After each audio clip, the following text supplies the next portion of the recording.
todo esgotamento vem da correria. Às vezes o que consome não é o excesso de atividade, mas o excesso de estímulo, o excesso de notificações, de vozes, de imagens, de urgências que não são suas, mas que invadem como se fossem. E nesse bombardeio constante, a alma começa a secar, não por falta de energia, mas por ausência de silêncio. Não é fadiga física, é exaustão simbólica, um cansaço que não se resolve com sono, nem com pausa, porque ele não vem do corpo, vem de dentro, de uma alma saturada como uma esponja que já não consegue absorver mais nada, nem beleza, nem verdade, nem dor, nem presença. O que sobra de prazer, falta de presença. Carl Jung já dizia que a alma se distancia da sombra pela distração. Quando tudo vira estímulo, nada vira sentido. Você se preenche de pequenos prazeres, mas não se encontra neles. E assim a vontade vai enfraquecendo. Não porque você perdeu a força, mas porque se perdeu de si. A falta de foco talvez não seja um problema de disciplina. Talvez seja um sinal, um sussurro da alma dizendo que ela precisa de pausa, de recolhimento, de espaço. Não para se recuperar, mas para se lembrar. Lembrar de quem era, antes do excesso. Lembrar de como era existir, antes de se tornar um receptor de tudo e um sentidor de quase nada. Nem todo prazer cura. Alguns apenas distraem. Alguns aliviam por segundos, mas cobram caro depois. Porque o problema não é sentir prazer. O problema é usar o prazer como anestesia. É trocar profundidade por alívio, sentido por estímulo. E isso acontece tão lentamente que você quase não percebe. Você acorda, toca na tela, sorri com um vídeo, se irrita com uma notícia, esquece o que sentia antes disso tudo. E assim o dia passa, embalado por microdoses de satisfação imediata, que não alimentam, só preenchem, só mantêm a superfície ocupada enquanto a profundidade adormece. O preço de sentir menos dor é também sentir menos verdade. A superestimulação digital não apenas nos cansa, ela nos desconecta. Neurocientistas explicam que o córtex pré-frontal, parte do cérebro responsável pelo foco, pela tomada de decisão e pela visão de longo prazo, é entorpecido quando exposto constantemente a picos de dopamina. Mas o que a ciência chama de entorpecimento, a alma sente como vazio, porque a intuição não fala alto. Ela sussurra, e quem está imerso em barulho constante já não escuta os sussurros. Já não percebe o que está sendo pedido por dentro. Vai apenas reagindo, pulando de estímulo em estímulo, buscando no prazer a resposta para uma pergunta que nem foi formulada. Talvez o foco não esteja sumindo.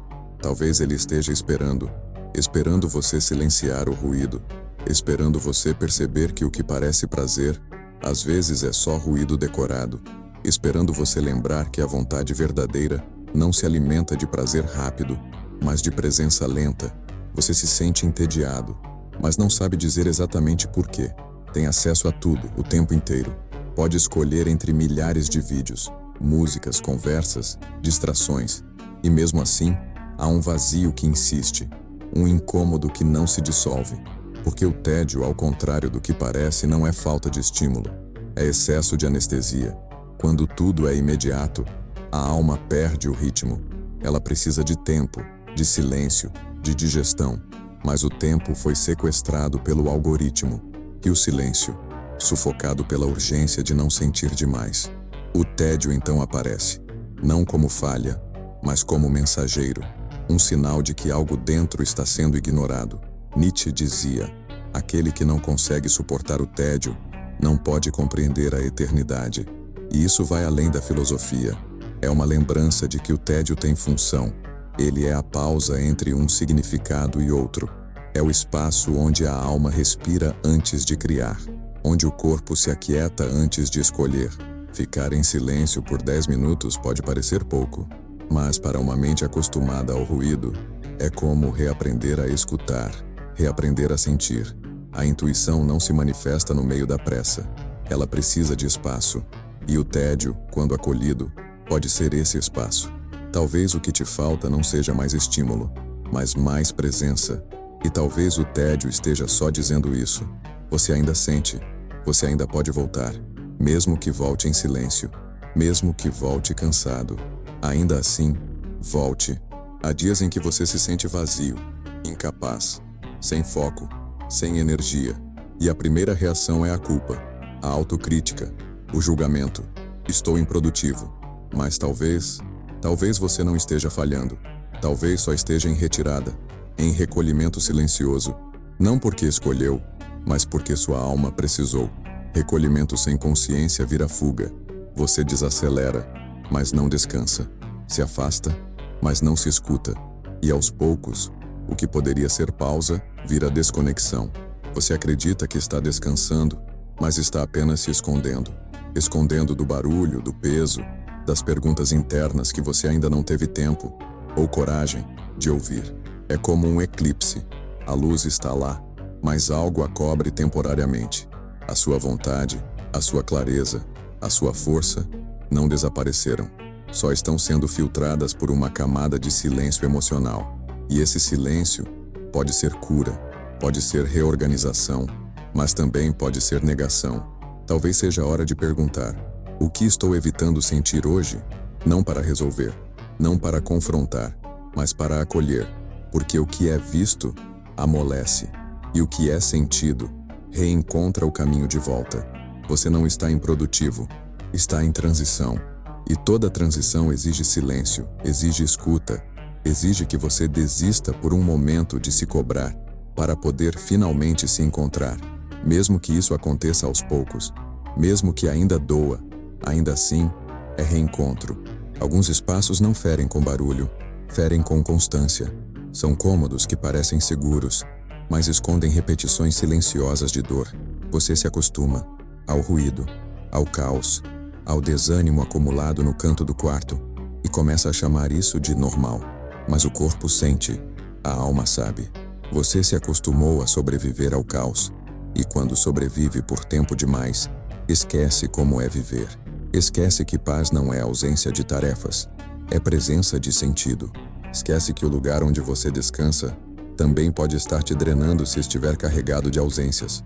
Seu quarto pode ser uma cela ou um templo.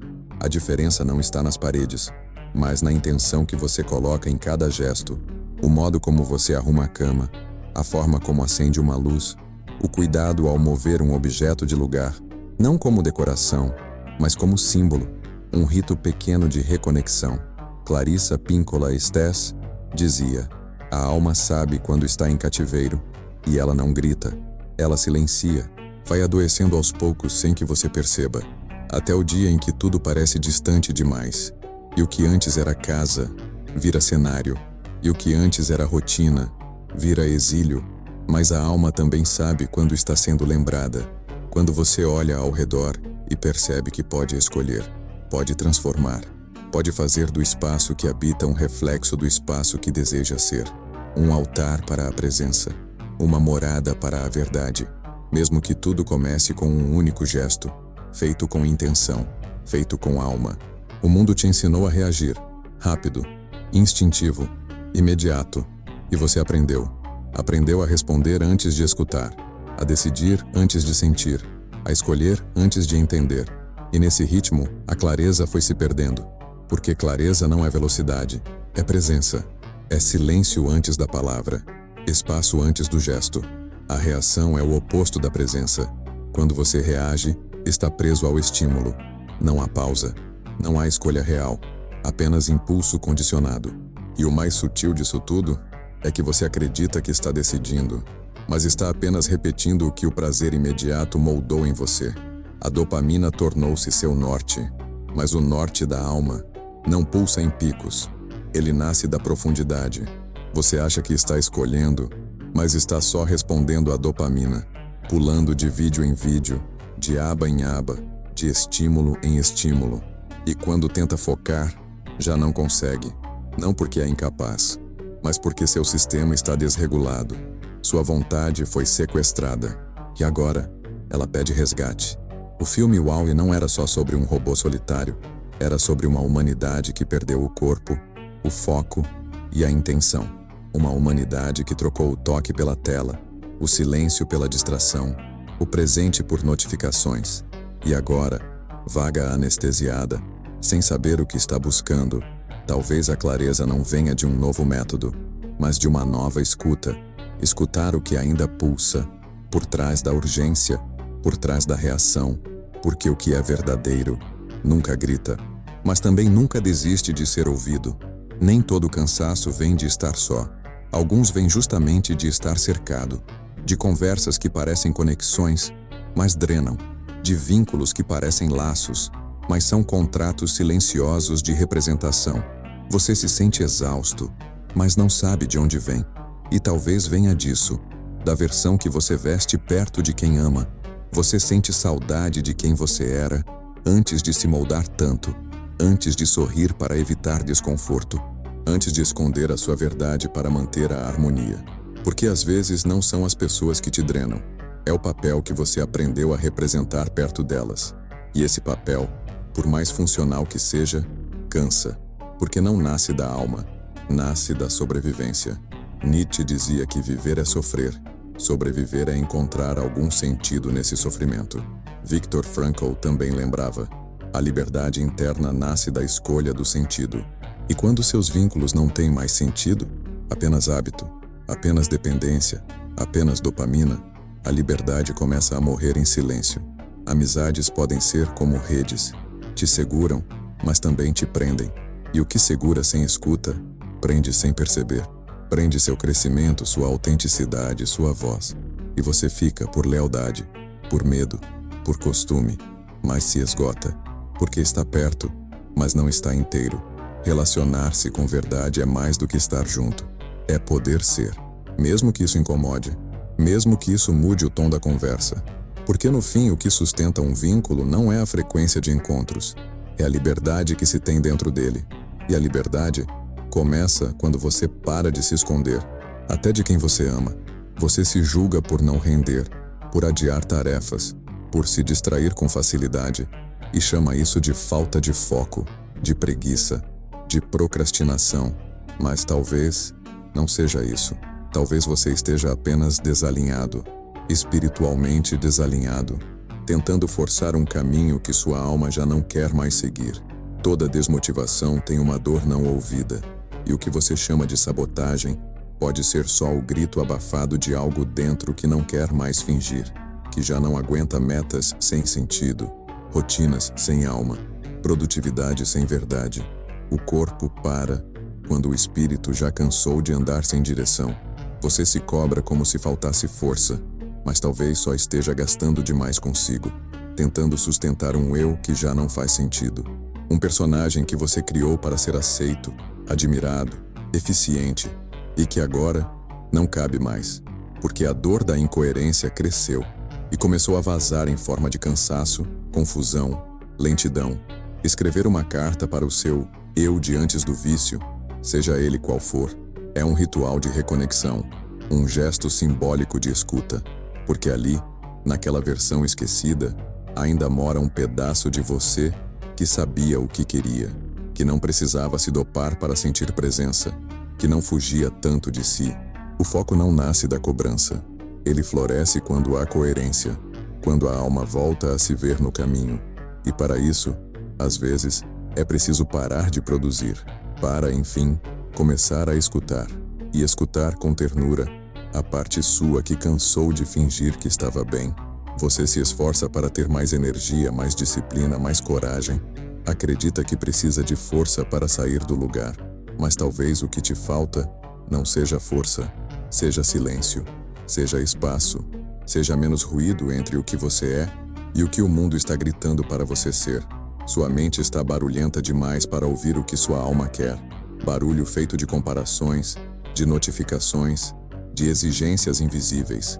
Barulho que veste a forma de pensamentos repetitivos, de ansiedade difusa, de planos que nascem mortos porque não têm alma, só pressa.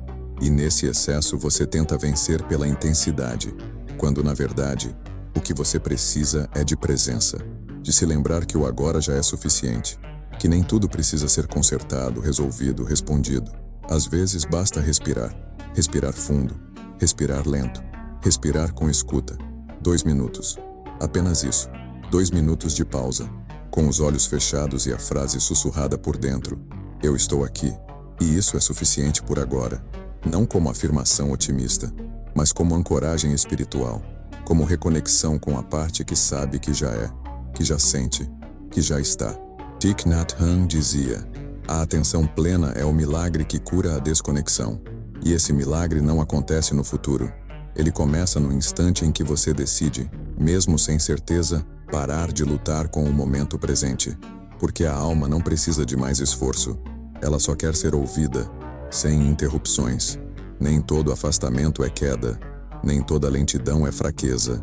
Às vezes, o que parece falha é apenas um retorno silencioso, desajeitado, mas profundamente verdadeiro. Um retorno ao que foi esquecido no meio da pressa, ao que foi silenciado no meio do excesso. Você ainda está aqui, e isso já é um começo mais profundo do que qualquer feed poderia te dar. Porque estar aqui, no agora, é resistir, é lembrar, é escolher não se perder de si, mesmo quando o mundo insiste em te distrair, mesmo quando tudo ao redor grita por performance, e sua alma pede pausa. Não é sobre produtividade, é sobre presença, é sobre sair do piloto automático e reaprender a estar. Não como quem tenta impressionar, mas como quem se encontra, como quem não quer mais fingir foco, quer sentir direção, não quer mais apenas funcionar, quer existir com verdade. Esse vídeo não trouxe uma solução, trouxe um espelho, um lembrete de que a sua falta de foco talvez nunca tenha sido o problema, talvez tenha sido o sintoma da desconexão, da ausência de silêncio, da saudade de si. E agora que você viu isso, talvez o caminho de volta tenha começado, mesmo que aos poucos, mesmo que em silêncio. Porque tudo começa assim, no instante em que você para de fugir e decide enfim voltar, para dentro, para a alma, para casa.